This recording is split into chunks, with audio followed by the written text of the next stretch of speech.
Shalom, berkah dalam. Hari ini gereja merayakan Hari Raya Tubuh dan Darah Kristus. Secara tradisional, gereja-gereja melakukan prosesi atau perarakan sakramen Maha Kudus keliling desa atau keliling lorong-lorong kota. Di tempat-tempat lain atau pada umumnya, paroki-paroki melakukan upacara penerimaan tubuh dan darah Kristus atau penerimaan komuni pertama bagi anak-anak atau disebut juga sambut baru. Saudara-saudariku sekalian, tentu saja ada sesuatu yang istimewa dalam perayaan hari ini. Dan memang saya percaya sungguh kalau kita menghayati dengan sungguh-sungguh, sekaligus mau memahami betapa dalamnya rahasia Ekaristi, Anda pasti akan merasakan kelimpahan yang luar biasa ketika merayakan Ekaristi. Di mana letak kelimpahan itu? Marilah kita lihat apa yang difirmankan Tuhan pada hari ini lewat kitab Keluaran, surat kepada jemaat Ibrani, dan dalam Injil Markus. Tiga-tiganya menunjukkan hal yang sama, yaitu perjanjian antara manusia dan Allah. Perjanjian yang seperti apa? Perjanjian yang dilakukan dengan totalitas. Totalitasnya ditunjukkan dengan darah. Rasanya cukup menakutkan ketika ngomong tentang darah. Tapi inilah kenyataannya, bahwa darah sering dipakai untuk menunjukkan totalitas. Marilah kita ingat pada saat-saat sedang ada move politik tertentu. Kadang orang rame-rame melakukan cap jempol darah untuk menunjukkan support total terhadap partai atau tokoh tertentu. Aneh tapi nyata. Pada kesempatan lain ketika ada konflik, juga tantangan-tantangan di ujung panah pun diberi darah. Atau ada mangkok berisi darah. Tetapi sebaliknya, ketika melakukan pendamaian, orang juga mewarnai itu dengan darah.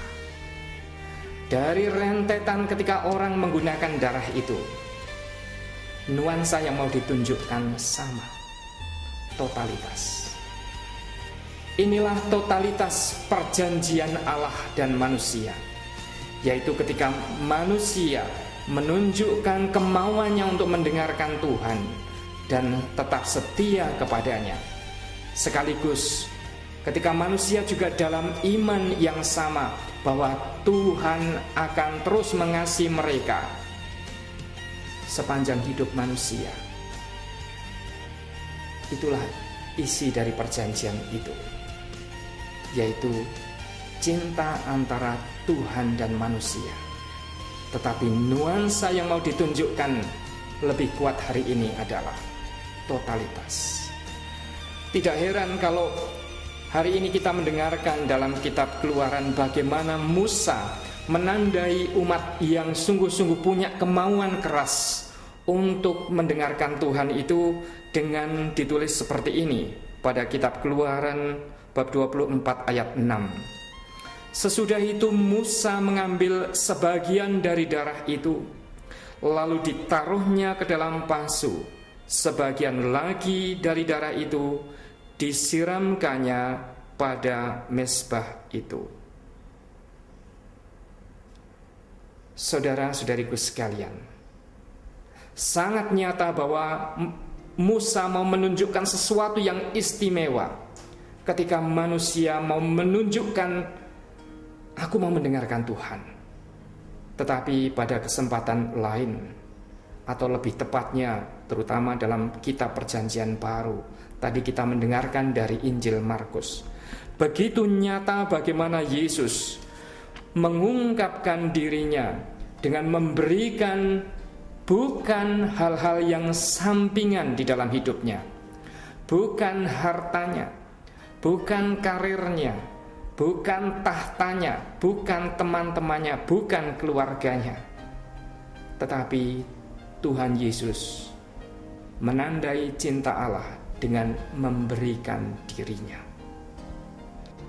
Bagaimana Tuhan memberikan dirinya menjadi sangat eksplisit di dalam Injil Markus atau dalam kitab Perjanjian Baru. Ketika Yesus dan murid-muridnya sedang makan, Yesus mengambil roti, mengucap berkat, memecah-mecahkannya, lalu memberikannya kepada mereka dan berkata, "Ambillah, inilah tubuhku." Sesudah itu ia mengambil cawan, mengucap syukur lalu memberikannya kepada mereka, dan mereka semuanya minum dari cawan itu. Dan ia berkata kepada mereka, "Inilah darahku, darah perjanjian yang ditumpahkan bagi banyak orang." Saudara-saudaraku sekalian, betapa runtut dari apa yang kita dengarkan dari Perjanjian Lama tadi, dari pengalaman Musa dan umatnya, bagaimana mereka menandai kesiapsediaan mereka untuk menerima Tuhan dengan percikan darah. Dan kemudian Tuhan Yesus Kristus menunjukkan totalitasnya dengan memberikan tubuh dan darahnya. Sekarang menjadi begitu nyata yang saya katakan di depan tadi, bahwa kalau kita merayakan Ekaristi dengan sungguh-sungguh, kita akan merasa sangat beruntung, akan merasa sangat berkelimpahan, akan merasa seperti overwhelmed, seperti dikuasai oleh cinta Tuhan. Saudaraku sekalian yang terkasih, saya yakin banyak dari antara Anda sudah merasakan hal ini. Nah, saudara-saudariku sekalian, kalau Anda menemukan kedalaman seperti itu, saya yakin kedalaman seperti itu tidak sesuatu yang terpojokkan dari hidup, sendirian dan terpisah dari hidup. Tidak, justru akan menyatu di dalam hidup. Bagaimana kita akan merasakan kelimpahan Tuhan di dalam perjalanan hidup kita, saya yakin juga akan kita rasakan pada saat kita bekerja, pada saat kita mendidik anak, pada saat kita menerima rezeki di dalam keluarga.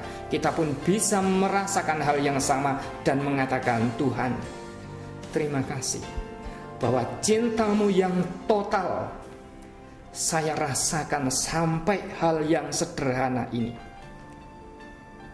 Karena apa? Karena kadang dalam hidup kita, ketika kita melihat hal yang sederhana justru menganggap rendah, tak mampu membalik sudut pandang kita. Kita justru menggerutu, "Tuhan, kenapa cuma barang sederhana ini yang Kau berikan? Kenapa cuma nasi dengan lauk ini yang Kau berikan?" Tetapi justru ketika kita melihat dengan kacamata syukur, kita akan mengatakan, "Tuhan, dengan apa yang kelihatan sederhana ini, aku melihat cinta-Mu yang tanpa batas." Itulah yang saya katakan, bahwa Ekaristi dan pengalaman ekaristis bukan pengalaman yang terpisah dari hidup, tapi pengalaman yang menyatu. Tetapi juga yang kedua, ketika manusia menyatakan imannya secara total, mengatakan, "Ya Tuhan, aku mendengarkan firman-Mu dan aku mau setia kepadamu." Saya yakin itu pun juga bukan pulau firman, bukan suatu penemuan yang kemudian terpisah dari hidup. Justru orang yang menemukan hidupnya yang ekaristis, menemukan kedalaman ketika mengalami ekaristi yang sesungguhnya, dia akan mengalami pula pengalaman Kristus, di mana dia akan mengorbankan diri, di mana dia akan memecah-mecahkan diri, di mana kemudian dia akan membagi-bagi diri. Saudaraku sekalian yang terkasih, dengan demikian, bukan sesuatu yang aneh kalau saya mengatakan Ekaristi adalah kesempatan di mana kita dipenuhi untuk diutus. Karena itu saudara-saudaraku sekalian, inilah kesempatannya bagi kita sekalian untuk merasakan kelimpahan Allah, tapi juga sekaligus untuk bertanya kepada Tuhan, Tuhan, apa yang bisa kulakukan bagi dunia ini agar aku bisa merasakan diri sebagai umat yang Kau pilih? Yang kedua, agar aku bisa merasakan diri sebagai umat yang Kau berkati.